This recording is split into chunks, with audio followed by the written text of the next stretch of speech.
Bon, ben, alors bonjour tout le monde. Je me nomme Martin Bolduc. Je suis papa d'une petite fille de 2 ans et heureux époux aussi de ma tendre épouse. Et je travaille pour la télévision diocésaine, CDQ.tv. Alors, avant de débuter, si vous permettez, je demanderais à Marie de me donner un petit coup de main pour l'enseignement. Ce n'est pas quelque chose que je fais souvent. Alors, puis, de toute façon, même si on le fait souvent, on peut lui demander toujours son intercession. Je vous salue Marie, pleine de grâce, le Seigneur est avec vous. Vous êtes bénie entre toutes les femmes et Jésus, le fruit de vos entrailles, est béni. Sainte Marie, Mère de Dieu, priez pour nous, pauvres pécheurs, maintenant et à l'heure de notre mort. Amen. Et je vous présente aussi Judith et André qui vont participer à la table ronde après l'enseignement. Et on a discuté un petit peu avant, mais si vous voulez fermer votre micro, peut-être des fois s'il y a des bruits, c'est moi qui ai demandé d'ouvrir tout à l'heure pour discuter, là. Mais là, on va y aller. Alors, avant d'aller plus loin, on va regarder ensemble. Je ne sais pas comment ça fonctionne tout à fait, si vous avez déjà lu le passage qu'on va traiter aujourd'hui. On va le lire ensemble, le passage qui nous concerne. Alors, c'est Saint Paul qui parle aux Éphésiens. En fait, il les exhorte, il les brasse un peu, mais ça fait du bien de se faire brasser des fois. Alors, qu'est-ce qu'il leur dit en Éphésiens 4? Moi qui suis en prison à cause du Seigneur, je vous exhorte donc à vous conduire d'une manière digne de votre vocation. Ayez beaucoup d'humilité, de douceur et de patience. Supportez-vous les uns les autres avec amour. Ayez soin de garder l'unité dans l'Église, dans l'esprit, par le lien de la paix. Alors, on pourrait dire que ça ne va pas très bien pour Saint Paul. Hein? Pourtant, si on retourne quelques années en arrière, on connaît son histoire, il avait une belle vie confortable, bien vue dans la société, du pouvoir, de l'influence, de l'argent pour se payer ce qu'il voulait, hein, de la bonne nourriture, des loisirs, des vêtements. On peut s'imaginer comment c'était à l'époque. Une belle carrière devant lui qui était prometteuse. Hein, bref, la belle vie, quoi. Hein. Dans notre histoire d'aujourd'hui, par contre, Paul n'est absolument plus rien de tout ça. Hein. Tout ce qui lui reste, c'est des chaînes aux pieds et puis quelque chose pour nous écrire.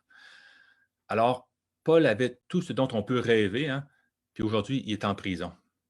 Mais le plus incroyable là-dedans, c'est que toutes ces belles choses-là, là, Paul, il les a pas perdues. En fait, il n'y a personne qui a prise de force. Il les a abandonnées par son plein gré. Hein. On peut se dire que c'est de la folie. Bon, toutes ces choses dont on rêve dont notre monde rêve, hein, une vie de confort, de divertissement, de prospérité, Paul a abandonné tout ça. Pourquoi? Ben parce qu'il a trouvé quelque chose dont il était absolument sûr allait le combler infiniment plus que ses possessions. Hein. Qu'est-ce qu'il a découvert?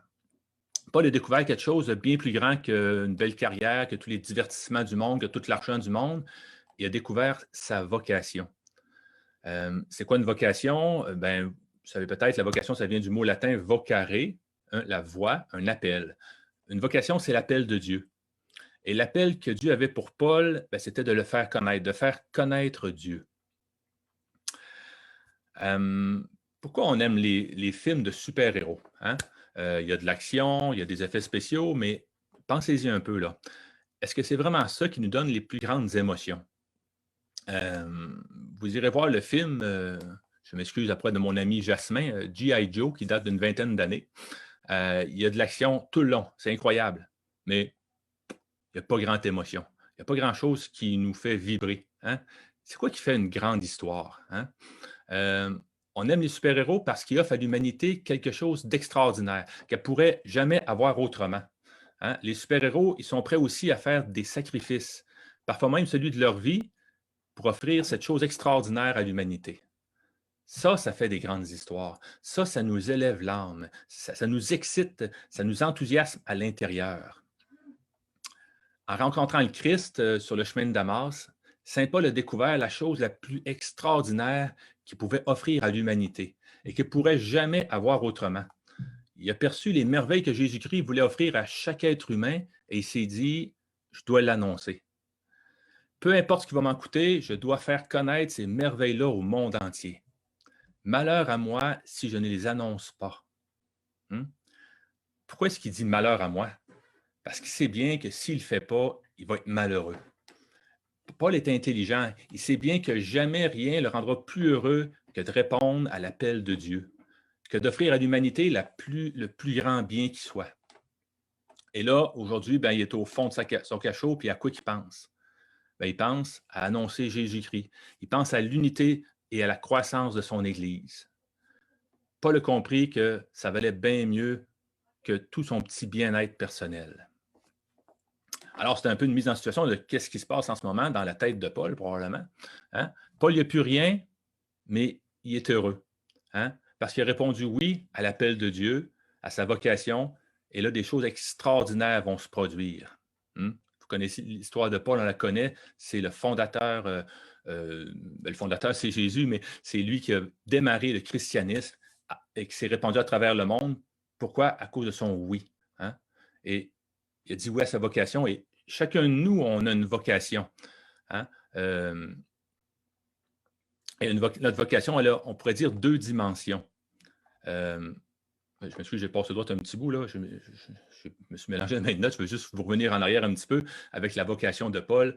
Je veux dire que Dieu nous appelle nous aussi. On a tous une vocation et toutes les fois que quelqu'un dit oui à sa vocation, à son appel, on le voit dans la Bible, toutes les fois, il y a des choses extraordinaires qui se produisent. Alors, on n'a pas à se dire que, ah oui, Paul, c'était un grand homme, il était spécial. Non, on est tous spéciaux aux yeux de Dieu, on est tous uniques et notre vocation a une importance égale à celle de Paul. Et on peut aussi considérer que notre vocation a deux dimensions, deux aspects, on pourrait dire. Il y a notre vocation personnelle, ça c'est la mission personnelle que Dieu a prévue pour nous de toute éternité et que seuls nous pouvons réaliser. Si on ne la réalise pas, il n'y a personne d'autre sur Terre qui peut la faire à notre place. Et puis, il y a aussi notre vocation générale de chrétien. C'est la mission que Jésus a donnée à tous les chrétiens du monde entier avant de retourner vers son Père, avant l'ascension. La même vocation que Paul a reçue. C'est celle d'annoncer la bonne nouvelle, c'est l'évangélisation. Et c'est de cette vocation-là dont Paul parle aujourd'hui dans le verset qu'on a lu. Paul parle de notre vocation générale, c'est d'être chrétien. Cette vocation vient avec une dignité extraordinaire. C'est pour ça qu'il parle de la dignité de votre vocation. Hein? C'est une dignité extraordinaire parce que les chrétiens sont porteurs d'un trésor extraordinaire. Avez-vous déjà remarqué que plus un trésor est précieux, plus son contenant est digne? Hein? On ne présente pas un beau diamant dans une boîte en carton. Les gens vont se demander si vraiment ça a de la valeur. Ils vont avoir des doutes sur sa valeur. Hein? On prépare au diamant un beau contenant digne de ce qu'il vaut pour montrer à quel point il est précieux. Alors, qu'est-ce qui est assez digne pour présenter Jésus-Christ? Digne de la vocation chrétienne. Alors, Paul nous l'apprend, puis on va le relire, je vais vous le relire. Il nous dit « Ayez beaucoup d'humilité, de douceur et de patience. Supportez-vous les uns les autres avec amour. » Ce n'est pas facile, mais si vous faites cela, vous serez les êtres les plus dignes qui soient. Parce que c'est la dignité qui correspond à la plus grande vocation qui soit. Alors maintenant, comment on fait ça? Comment vivre dignement? On va passer à travers un petit peu cette affirmation-là de Paul pour comprendre un petit peu plus chacun des termes qu'il utilise. Alors, en premier, il parle d'humilité. Un jour, on a demandé à Saint Bernard de Clairvaux, qu'on peut considérer comme un père de l'Église, un des derniers pères de l'Église qui a vécu au 11e siècle environ, quelles étaient les 3 plus grandes vertus de la vie chrétienne? Il a répondu l'humilité. L'humilité, l'humilité. En fait, l'humilité, c'est la reine des vertus. Et si on en a une à choisir sur laquelle on veut s'entraîner, eh bien, c'est elle. Puis ensuite de ça, toutes les autres découleront naturellement. Si c'est la plus grande des vertus, c'est aussi celle qui apporte les plus grands bienfaits. Hein? L'humilité, c'est la clé de la paix. Quand on n'a pas d'humilité, qu'est-ce qu'on devient? On devient orgueilleux. Et lorsqu'un orgueilleux veut l'emporter sur un autre et que l'autre orgueilleux ne veut pas se soumettre, qu'est-ce qui se produit? Hein? On peut appeler ça la guerre. Et on a bien des exemples dans notre monde. Alors, l'humilité, saint Thomas dit que, en fait, il dit humilitas veritas. En passant, saint Thomas, c'est le patron de la paroisse, alors on peut y faire confiance. Alors, c'est-à-dire, humilitas veritas, que l'humilité est vérité et que la vérité est humilité. L'humilité, c'est de vivre dans la vérité de qui nous sommes profondément et de notre relation avec Dieu, de qui nous sommes par rapport à Dieu. Hein. C'est reconnaître l'humilité que nous sommes, qu'on n'est pas Dieu, que nous ne nous sommes pas créés nous-mêmes. Saint Paul nous dit, qu'est-ce que vous avez que vous n'avez pas reçu? Alors, ça mérite méditation. L'humilité vient du mot humus, hein? Avoir les pieds dans l'humus, c'est être bien enraciné. Hein? On pense souvent que l'humilité, c'est de reconnaître nos faiblesses. Oui, mais ça ne s'arrête pas là. Hein? L'humilité, c'est de reconnaître nos faiblesses, mais d'être conscient aussi que c'est à travers ces faiblesses-là que Dieu veut passer pour faire des grandes choses extraordinaires. Saint Paul le dit souvent, il se sent faible, démuni, et pourtant, Dieu passe à travers lui pour faire des choses extraordinaires. Et encore plus surprenant peut-être, l'humilité, c'est aussi de reconnaître ses forces, mais les reconnaître d'une façon digne, en reconnaissant qu'elles ne viennent pas de nous, ces forces-là, mais qu'elles sont un don de Dieu, et en acceptant de mettre ce don-là, ces forces-là, au service des autres. Ça, c'est le souhait de Dieu quand il nous fait des dons. Et c'est l'humilité. Alors, des fois, on se dit, « j'aimerais recevoir des grâces de Dieu. » Vous voulez recevoir des grâces de Dieu? Eh bien, sans humilité, oubliez ça. Saint Jacques nous dit, dans sa lettre, « Dieu résiste aux superbes, mais il donne sa grâce aux humbles. » Alors, l'humilité dont nous parle Paul. Ensuite, on a la deuxième vertu qui nous rend dignes, qui nous donne la dignité de chrétien, c'est la douceur. Alors, la douceur, c'est un terme qui n'est pas toujours bien compris. Hein? On ne sait pas trop ce que ça veut dire des fois, fait qu'on le confond parfois avec faiblesse. Hein? Puis, il n'y a personne qui veut être faible. Alors, on hésite un petit peu à être doux. Hein? On pense que c'est être mou. Pourtant, c'est tout le contraire. Hein? Le mot grec pour douceur signifie littéralement force sous contrôle. Ça, c'est pas être mou. Hein? C'est un terme qui est utilisé pour décrire un étalon sauvage qui a été apprivoisé. Alors, l'étalon, il y a encore toute sa force qu'il y avait quand il était sauvage, mais maintenant, cette force-là est comme sous contrôle. Hein? C'est une force contrôlée pour l'usage de son maître. Alors, Dieu ne veut pas que nous soyons des faibles, des mous, mais il veut que nous soyons des doux. Alors, lorsque l'on perd sa douceur, on le voit bien, on devient colérique et encore une fois, eh bien, on perd notre paix. La douceur donne la paix, elle donne aussi la sagesse, on le voit dans la Bible, et aussi, elle aussi, comme l'humilité, elle nous permet de recevoir des grâces exceptionnelles de Dieu. Dans le livre des Proverbes, on peut lire que Dieu donnera sa grâce à ceux qui sont doux. Et ça, il y a plusieurs passages là, qui nous le rappellent dans la Bible, notamment dans les Béatitudes. Troisième vertu dont nous parle Paul, et c'est peut-être la plus difficile des trois vertus à pratiquer, c'est la patience. Parce que la patience, on la perd parfois soudainement, sans qu'on puisse le voir venir. Hein. Alors, sur ce sujet, je ne pourrais pas vous entretenir très longtemps parce que je ne peux pas prêcher par l'exemple, malheureusement. Mais je peux vous donner des petits trucs que je vais essayer d'appliquer par moi-même aussi. Je vais vous donner quelques exemples de fois que j'ai perdu la patience sans le voir venir, puis ça me déboussole. Alors, mieux vaut avoir des petits trucs puis s'entraîner pour pas éviter que ça arrive. Hein? Alors, les petits trucs que je vous donne en premier lieu, pratiquer la gratitude. Hein? Quand on est reconnaissant, on devient patient. Un deuxième petit truc, c'est donnez-vous plus de temps. Hein? C'est souvent quand on a l'impression de perdre notre temps hein, dans le trafic ou à cause de notre enfant qui n'écoute pas ou quoi que ce soit. Quand on a l'impression de perdre notre temps, eh bien, souvent, on perd notre patience. Et troisième petit truc qui m'a été donné par ma tendre épouse lors de mon dernier petit excès de colère, d'impatience. Je ne suis quand même pas fait de drame, là, mais bon. Elle me dit, il ne faut pas accumuler. J'ai trouvé ça avait bien de l'allure parce que c'est ça qui est arrivé. Je me dis, voyons, il me semble que je suis patient. Ben oui, mais j'accumule des fois. Hein.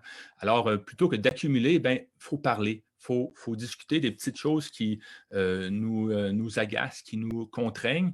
Et puis, tout le temps en reconnaissant qu'on est en train de s'entraîner à la patience. Hein. Pas en cherchant à mettre le blâme sur l'autre, mais en disant, OK, je ne suis pas encore parfait, ben, je m'entraîne à la patience. Puis, je pense que c'est bon d'en discuter des petites choses qui nous contrarient. Alors, la patience, comme les autres vertus, hein, c'est comme un sport. C'est comme un sport, on s'améliore en s'entraînant. Alors, on y va tranquillement, mais sûrement, puis de façon persévérante. Alors, juste avoir une petite réflexion que j'avais en préparant l'enseignement. Imaginez-vous si tous nos dirigeants hein, étaient humbles, doux et patients. s'ils étaient dignes de la vocation chrétienne, qu'est-ce qui se passerait suite à ce qu'on vient de voir, avec tous les bénéfices que l'on voit de ces vertus-là? Hein? Euh, je vous laisse l'imaginer. Et puis on peut se dire, ah ben moi, je ne peux rien y faire. Hein? Ben, au contraire, ça c'est important d'en prendre conscience, on peut contribuer à élever notre société. Hein?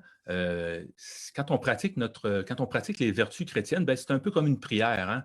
On élève les autres autour de nous.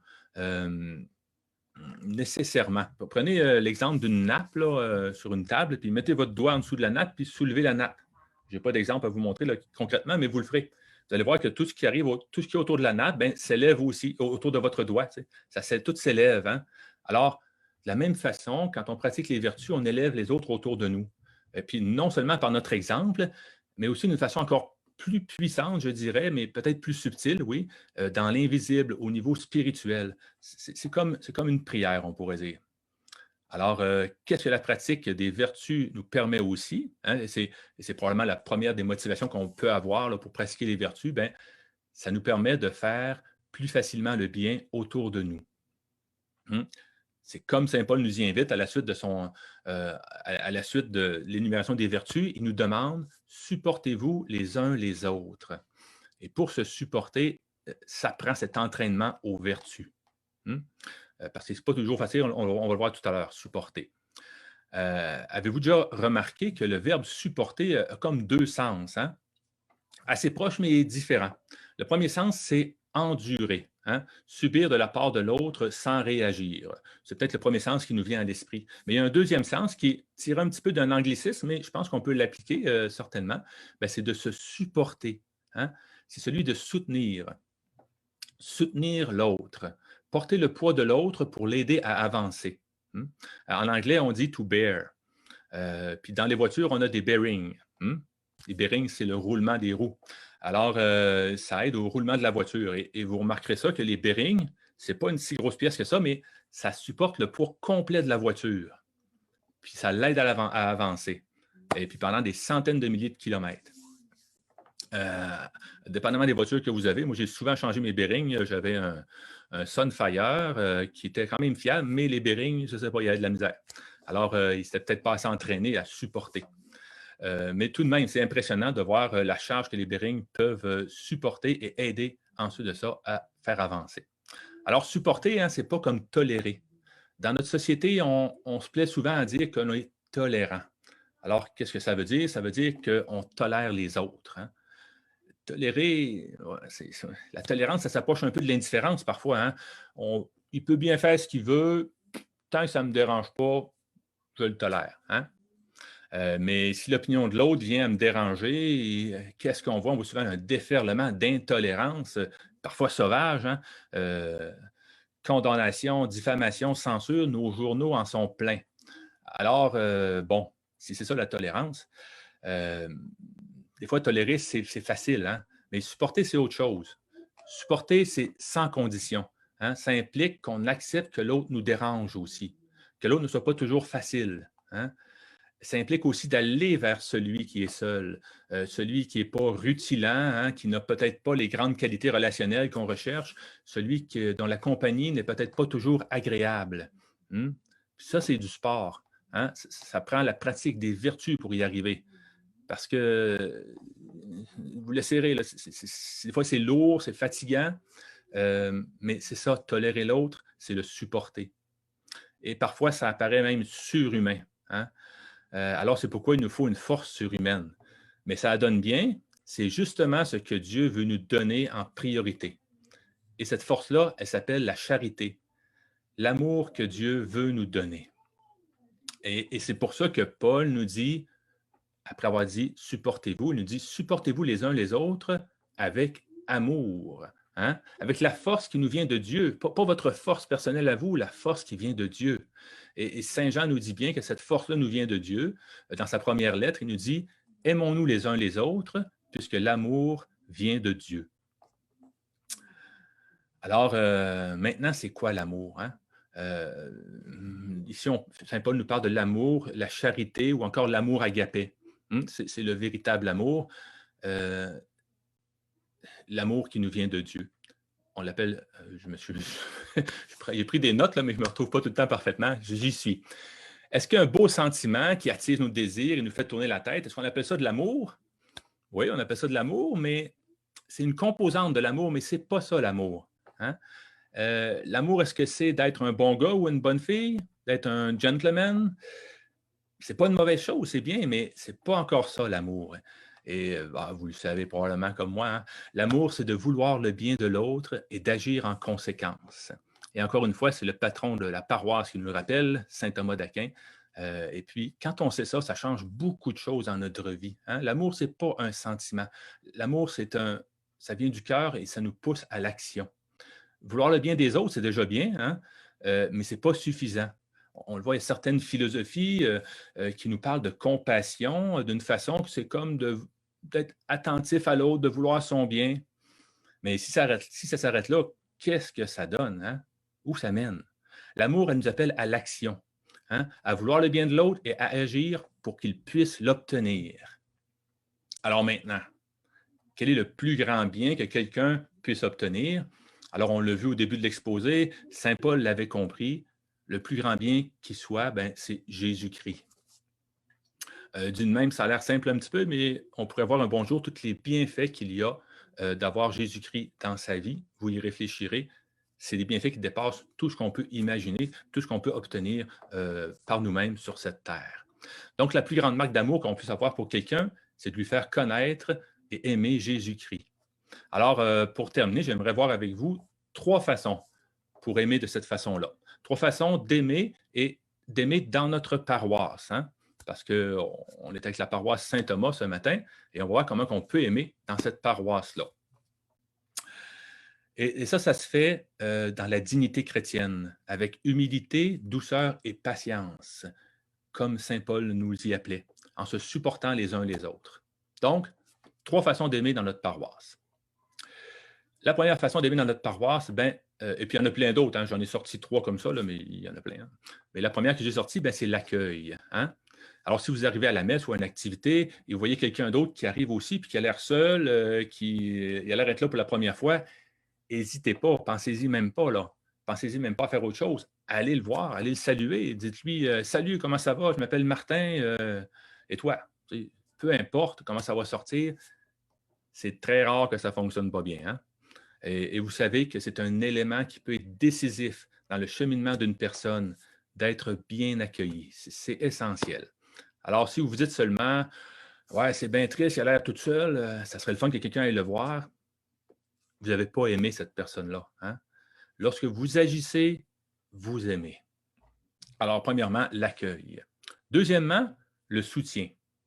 Le soutien, c'est un petit peu comme l'accueil, mais c'est un peu plus difficile parfois. Hein? Ça implique aussi d'aller vers les autres, mais cette fois-là, c'est peut-être quelqu'un qui est là depuis longtemps, mais quelqu'un qui a de la difficulté à s'intégrer. On l'a vu tout à l'heure avec se soutenir. C'est pas tout le monde qui a de la facilité dans les relations. Hein? Pour certaines personnes, c'est plus difficile. Hein? Il y en a même qui sont maladroits, et puis c'est pas nécessairement à prime abord agréable d'être avec eux. Mais je peux vous garantir que dès qu'on connaît les gens, c'est toujours un bien pour nous aussi d'être avec qui que ce soit. Hein. Alors, ça nous prend un effort supplémentaire pour aller vers eux, peut-être, mais c'est ça qu'on appelle l'amour. Alors, l'accueil, le soutien. Troisièmement, le plus difficile peut-être, mais le plus profitable, l'invitation. Hein. Inviter des gens aux activités de la paroisse, les inviter à la messe, pas pour grossir la foule, mais parce qu'on sait que c'est ce qu'il y a de mieux pour eux et que ça va leur apporter beaucoup de bien. Hein?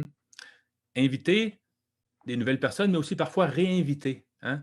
Vous savez qu'avec la pandémie, il y a beaucoup de gens qui, à force d'écouter Netflix, ont peut-être oublié les choses plus importantes.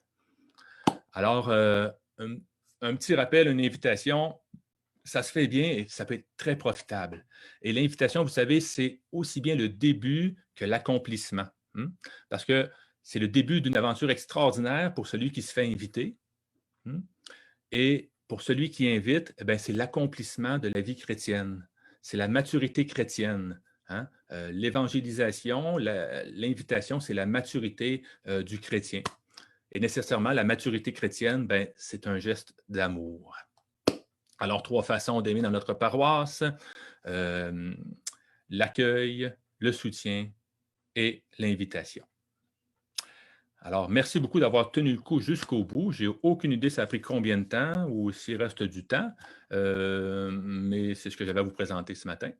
Alors, on vous invite à lire la lettre de Saint Paul aux Éphésiens pour vous plonger un petit peu dans l'enseignement, le compléter, y réfléchir, méditer. On est rendu au chapitre 4. Moi, je parlais du début du chapitre 4, Éphésiens 4, 2, plus précisément. Mais vous pouvez lire la lettre au complet, ou du moins ce chapitre-là. Et on vous invite également à vous joindre à la table ronde qui va suivre dans quelques instants. Je vous remercie beaucoup et je vous dis à tout à l'heure.